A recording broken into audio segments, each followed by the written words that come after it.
Funding for Stress-Free Cooking is brought to you by Cutco. Cutco has been making high-quality products in Olean, New York since 1949. Cutco's straight-edge blades are durable, flexible, and hold a razor-sharp edge. And by Melissa's. Established in 1984, Melissa's World Variety Produce is currently the largest distributor of specialty produce in the United States. You could depend on Melissa's for delivering great quality products in fruits and vegetables. Hi, I'm Barbara Seelig-Brown. Welcome to Stress-Free Cooking. What I want you to do is come home from work, put on your bunny slippers, pour a glass of wine, and cook with me.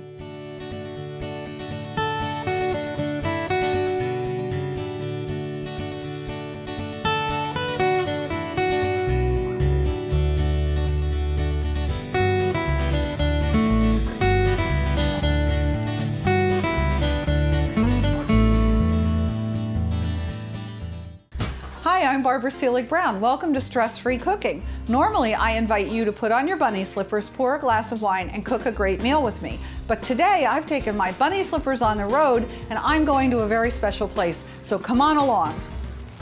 Hi, Barbara. Hi, Lou. How are you? Good Very to see nice you. to see you. So here I am at my second favorite place, which is Enoteca di Paolo in Little Italy in New York, with my friend Lou DiPaolo, who is also going to act as our host today and tell us all about his wine shop. Tell us a little bit about Enoteca in Italy. An Enoteca is a depository of wines, a library of wines, a place to come and learn about wines. And here is strictly wines and spirits of Italy, and we offer our consumer full knowledge on the wines that we sell. There's 20 regions in Italy. Each region produces wines, and there's hundreds and hundreds of grape varietals. You know, Barbara, you can drink a different wine, lunch and dinner, for an entire year And never repeat it. That's right. Yes. And isn't that a beautiful thing? For me, it's a wonderful thing, Yes. because you'll never be bored. Right. And with that said, Sam, my son, who spends a lot of time in Italy working with a lot of these producers, understanding their passion, has put together a portfolio of Italian wines that I feel is second to none anywhere. You know, and these are not wines you can find in many other places. No, but they need to be explained. Yes. We need to be explained, and for people to understand the different grape varietals, the origins of the grape varietal, and how the climate plays a role. You know, the Italian climate is very diverse. Mountains. Which is why the wines are so diverse, as is the cheese and the olive oil. But this brings me to a point, which I think one of the most beautiful things about DiPaolo Fine Foods is that your store will have a line out the door. But when it's my turn to be waited on, or anyone's turn to be waited on, you feel like you are the only person in the store, because you are giving a taste of the olive oil, a taste of the cheese. And I think that's what you're saying happens when you come here. You're going to find out from Sam all about the producer and the stories about the producers, and you know many of the producers. We have a relationship with many of them that are here, and we bring a piece of them back with us. We bring a piece of the rock from Mount Etna, Yes. the lava rock, the rock that shows you that volcanic soil and how the roots work their way through that. For the Aglianico. Well, the Aglianico is from Basilicata okay. and from Campania, from the Etna Rossa, the Nerello Mascalese. This is a very minerally tasting wine with the body of almost like a Pinot Nero, but very complex. It's so wonderful, and it's just being discovered here in America, the wines of Mount Etna. Or he'll go to the Amalfi Coast, work with a producer on the Amalfi Coast, right above the town of Amalfi in Tramonti, and bring back a grape varietal called the Tintore, which is only grown in that area, from vines that are hundreds of years old, vines that look like trees. And this is what he wants to present to the American consumer. Of course, teach them about the traditional Chiantis, the different areas of Chianti. You have the Chianti Classico, and you have the Chianti Sienese and the Chianti Fiorentina. It's more than just one Chianti. Right. So you need to know about that. But you also need to know about the Nero de Troia from Puglia and the Sasinosa from Campania. And these are just not common varietals. They're varietals that I think someone who's really interested in wine wants to learn about, wants to come here, wants to find out that there are so many more varietals than you see in the average wine store. And we're proud to say that, you know, you come here and we're going to help you invoke memory, especially if you were in Italy and you were up in the region of yes, you can find a wine from there. And we're going to have the Schiava, or we're going to have the Legrain for red, or the Turgal from Alto Adige. Or if you go over to the on other areas of, for instance, Friuli, Venezia Giulia, we're going to have the Scopertino. These are wines that people enjoyed when they were on vacation, but perhaps their average liquor store doesn't carry it because it's not that well. Well, I think the other thing too is that you gave me a Pinot Grigio once to try, and it was very unusual. It wasn't your average Pinot Grigio, and I served it to some of my wine-loving friends who know a fair amount about wine, and they just had to have it. So I ended up coming back here and getting a case of that, and I don't even know if you always have that, but it was so wonderful. Well, you know, you have to understand, when the wine, some of these wines, we have to go by release. They have so much of it. They don't produce that much of it. Yes. I have one producer who produces 2,000 bottles.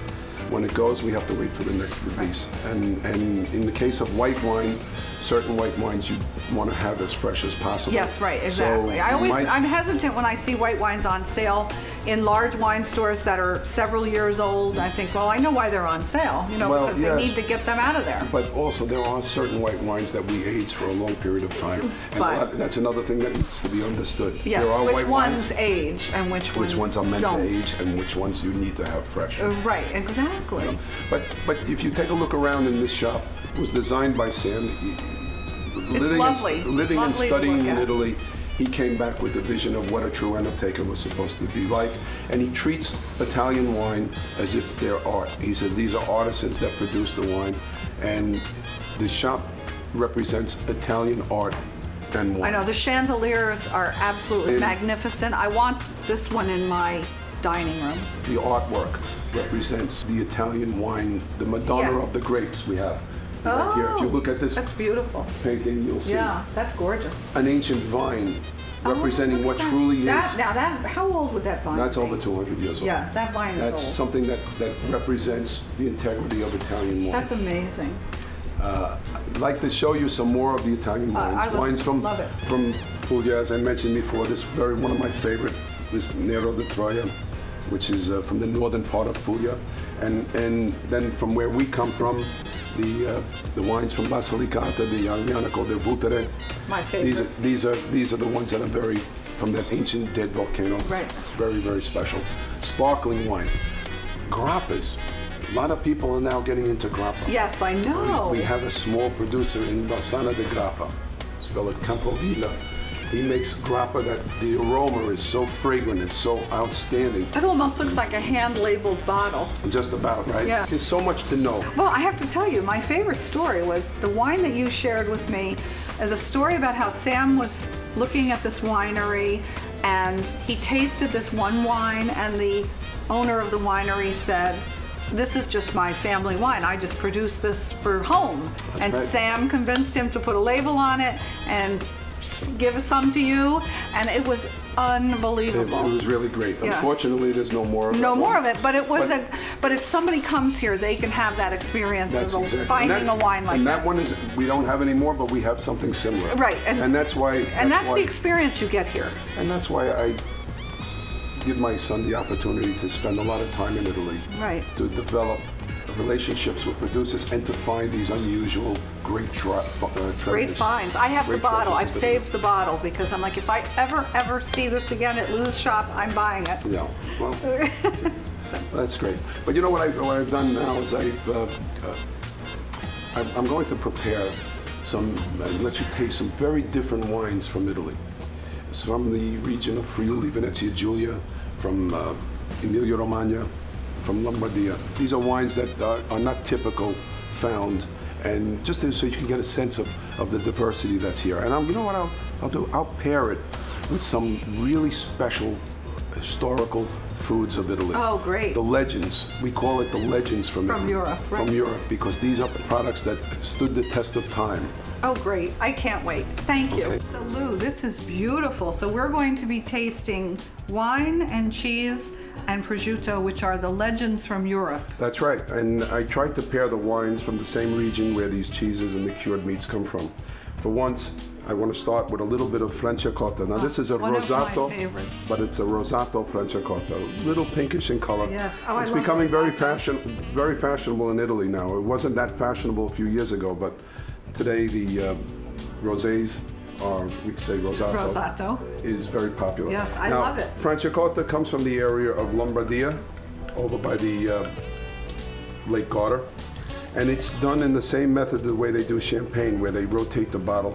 Riddling the bottles. Right, a quarter return every day. Now, what's different about this is that I like, and most Italians like to prefer sparkling wines in a larger glass. I noticed that. You never, of course, you never rotate, never shake the glass when you Right. have a sparkling wine. But first, of course, we have to toast. Ah, attention. The color is beautiful. Yes, it's a beautiful It's a gorgeous pink. pink color, and the bubbles are very, very fine from Franciacorta. And I like to pair it with some of the, one of the historic cheeses of the region this of is very Lombardia. creamy. Isn't that nice? I It is love it. Thank you almost for sharing buttery. this. Almost Very buttery. creamy, buttery, yes. Delicious. The cheese we pair it with is the Grana Padano cheese. Grana Padano is produced in 5 regions, but very big production is in around the area of Brescia, which is right where Franciacorta is produced. And I love the combination of Grana Padano, that little crunch that you get from the protein. Yes, and Grana Padano is a lower fat cheese because it's made from part skim, yes? It's made from part skim milk, fully part skim milk. And this here, the crunch, that protein, that little white crystals. Which are the little white crystals that Right. people will see. So it doesn't mean there's anything wrong with the cheese. No, that's actually, But sometimes that's an important part of the cheese. If you Yes. don't see it, it means the cheese is too young. Ah. And today they're eating the cheese young, but it's not preferred. It's preferred that fully mature with the little white crystals inside, the protein. Oh, that's an excellent pairing. The pairing, for me, the best for an aperitif. Before you're starting a meal, before you're starting the antipasto, you're welcoming your guests, have a piece of Grana Padano, and offer them a glass of fantastic sparkling wine from And we're Italy. talking about the north of Italy. Yeah, this is from the north of Italy, in the region of Lombardia. Right. Grana Padano is produced in other regions, in Piemonte, in the Veneto, and Trentino, a little bit of Emilia Romagna, but Franciacorta from Lombardia, I often like to pair it with the Grana from It's Lombardia. an excellent choice. Thank you very much. You know, the second cheese that I brought out to pair with a very special wine, this is called Ribolla Gialla. Oh, yes. Now, Ribolla Gialla comes from the region of Friuli, Venezia Giulia. That's the northeastern part of Italy. Often people refer to it as at one time was very Slavic, near Slovenia, near Croatia. Yeah, Trieste is up there. Trieste is the major city Yes. of Friuli, Venezia Giulia, just to give people an idea of where it's located.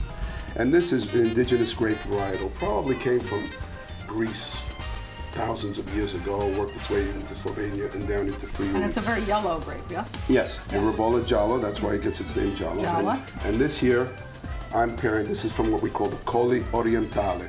Colli Orientale is the eastern hills of Friuli. All right? So now you can see it's got a little bit of a yellow Oh, color. it does. It's a beautiful yellow color. And I like to pair it both with the cheese called Montasio. Of course, with another wine, we have the champagne. This one, aroma, swirl it around, right? And then Once you get used to swirling wine, then you start swirling everything. very delicious, a little minerally, and you have it with this wonderful cheese called Montasio. Montasio is a cheese that probably was made in the mountains of Friuli, maybe 300 or 400 years ago. It looks like it's a little softer. Well, because we tasting the Grana Padano very aged, I chose a younger Thank you. Montasio, and it goes very well with the very rich, flavored wine of the Ribolla Gialla because of Yeah, this is a it very has full-bodied, sort of full-bodied wine, round, rounded, white. And with this soft, young Montasio, it sort of blends itself really well. Now, Yes. if I was serving the aged Montasio, we have the Montasio that's aged over a year, 2 years, then I would serve it with a much stronger red wine. Sometimes I serve it with a dessert wine like a Ricciotto. This Montasio is also made in the region of the Veneto and Ricciotto, which is the original Amarone. Yes. Where they let the grapes dry, but really like a raisin. I would serve the real aged one with this. But Well, I think that you just brought up a good point, that there are a lot of white wines that go very well with cheeses. I think people tend to think red wine and cheese. Well, red wine and cheese for sure, but white wine goes good with certain cheeses as well. For instance, the young Montasio. And I often serve it with prosciutto San Daniele. San Daniele is a town in the area of Friuli, Venezia Giulia. What's so unique about San Daniele is that It's a beautiful little town. It's a small town, only 28 producers of prosciutto. What's so special about it is you've got two different climates. You have a warm, humid air rising from the end of the Adriatic Sea, and then you have a dry, cold air coming down, descending from the Alps. Which is perfect for prosciutto. And it funnels there. Yes. And those breezes funnel through that town, and that gives that wonderful aroma and flavor to the San Daniele. And it's such a beautiful, quaint little town. I just love that town. Yeah. I mean, that town is truly old world. Old Europe, it's small. Yeah. I mean, you can walk from one end to the other. Yes. It's really great. And the people are wonderful. And I love when they have the festival of prosciutto San Daniele. You go from one prosciutto factory to another, tasting all their prosciuttos, smelling the aroma of the prosciutto ficcio.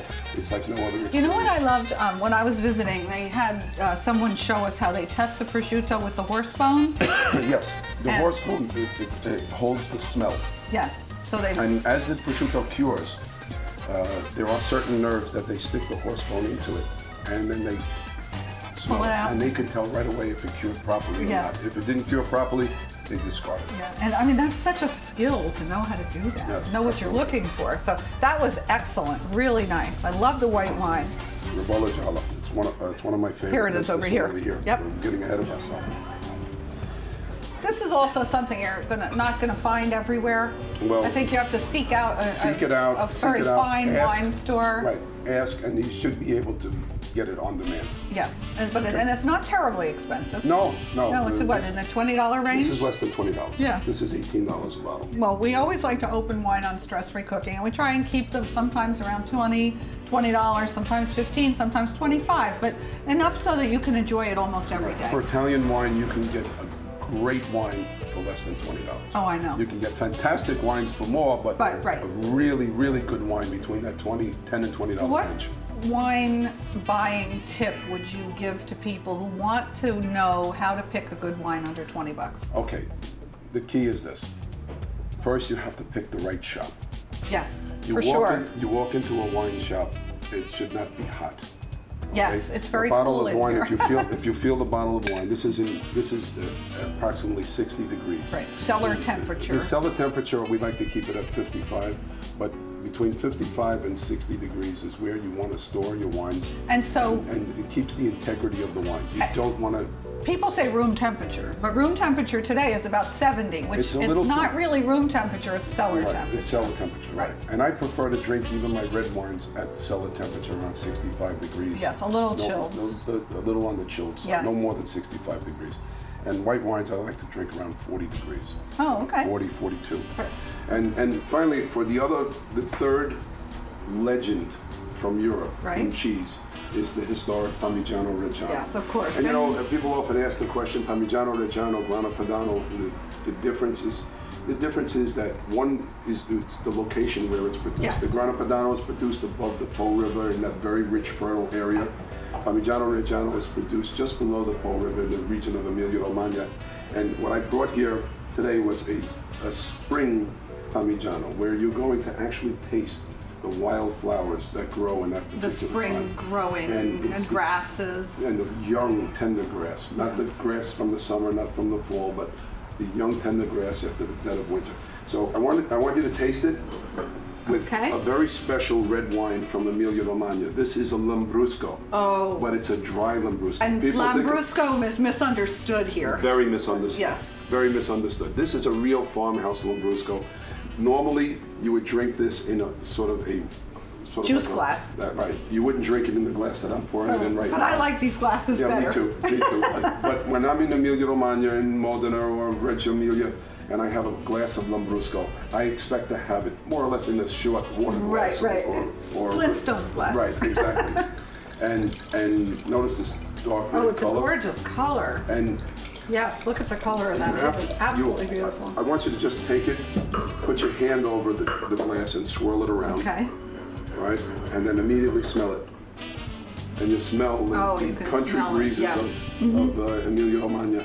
Almost a little Barney, because it is a little Barney. A little Barney, but this is the typical country wine. And this is the wine that we like to serve not only with your Parmigiano Reggiano. Barbara, you know, before we taste this Parmigiano, I want to go to one of God's gifts.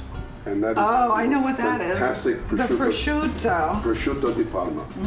And like we mentioned about prosciutto San Daniele, about those beautiful breezes from the Adriatic, the country breezes of Emilia-Romagna flow through this mountain town of Langhirano. These collinas, they're not really mountains, they're these little hills. These little hills, and throughout these little hills you have about 160 producers of prosciutto di Parma, and they're all crammed together because they all want the best circulation of air. Oh, okay. So I want you to take a slice of this beautiful prosciutto di Parma. Notice how this is presented. That's right. It should be flat. I like it flat. Yes. I like it flat because I want you to pick up a piece, right? And I want you just to first take it. Just let the smell. I know you can't resist. Right away, you can't resist. Notice that it's almost transparent. I love when that. it's sliced very, very thin, it should be just. And that's why it should be laid flat when you serve That's it. right. And you want to eat it so when you hardly have to chew it. Put it in your mouth and it should almost melt in your mouth. If you roll it up, it tends to be too chewy. No, I always tell my guests when I lay it out like this, I say, I'm not being lazy, I'm doing the right thing. For prosciutto, you certainly. Yes, because Lou said so. In my opinion, you don't want to have it bunched up. You want to have it because it does melt in your mouth. With prosciutto di Parma, that's sweet, but very slight salt finish. Very slight, but now, you can taste those. The difference between prosciutto di Parma and prosciutto di San Daniele. It usually has to do slightly in texture. San Daniele, for me, I find always a little bit firmer and a little bit drier, and I attribute that to the breezes of the cold and the salt air, and a little more nuttier. Whereas Parma prosciutto tends to be more buttery and a little bit more delicate. For me, do I have a favorite? I have to honestly say I love them both. Yeah. And I love the diversity of the fact that I can enjoy prosciutto. So you have it available all the time? Oh yes. So San Daniele, Parma. But when you want to make a choice, how would you, because you have both available. So you're going to go home this weekend, you're going to have a few friends over, and how are you going to pick which one? I make the choice based on the cut it is at that moment. At that time, At that moment. So customers will come in and say, I want some San Daniele prosciutto. I said, well, I have it if you want, but I think the cut on the Parma is nicer right now. And most of the time they'll say, okay, they'll go by my direction. Okay. However, we have people that want that certain flavor of San Daniele, or certain flavor of Parma, regardless of the cut. I will never. And the prosciutto has different flavors and textures depending on the part it's being sliced. Yes. And that has to be understood too. I will never forget. One time I was in Rada in Chianti and we were buying some prosciutto to take back to our room. And we went into this wonderful little grocery store and the owner said, today I don't think my prosciutto is as good as his. And he sent me across the street to buy my prosciutto from someone else.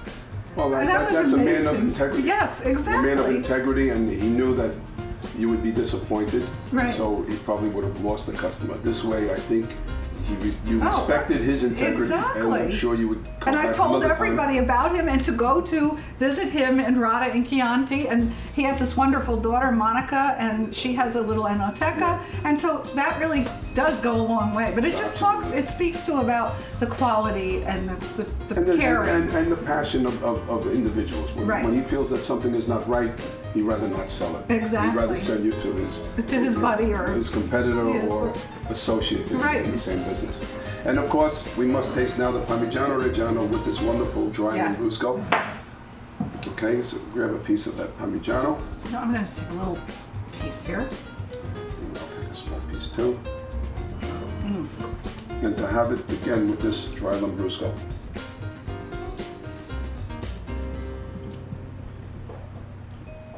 I feel like I'm in Emilia Romagna. Oh, this is wonderful. With the wine, with the cheese, with the prosciutto.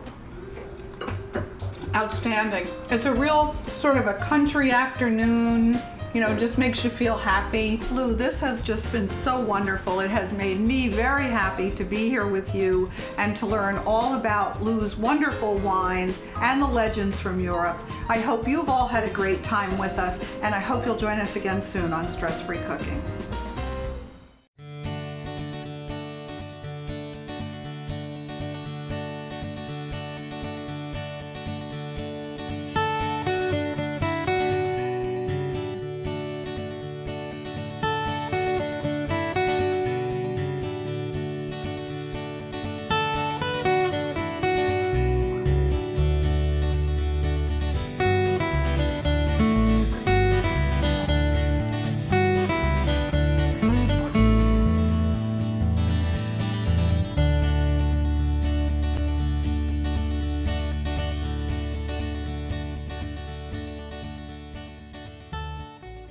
Funding for Stress-Free Cooking is brought to you by Cutco. Cutco has been making high-quality products in Olean, New York since 1949. Cutco's straight-edge blades are durable, flexible, and hold a razor-sharp edge. And by Melissa's. Established in 1984, Melissa's World Variety Produce is currently the largest distributor of specialty produce in the United States. You could depend on Melissa's for delivering great quality products in fruits and vegetables. Enjoy Barbara Seelig-Brown's cookbook as she shows you how to make stress-free dishes in the comfort of your own home. Offer made by Stress Free Cooking for $19.95.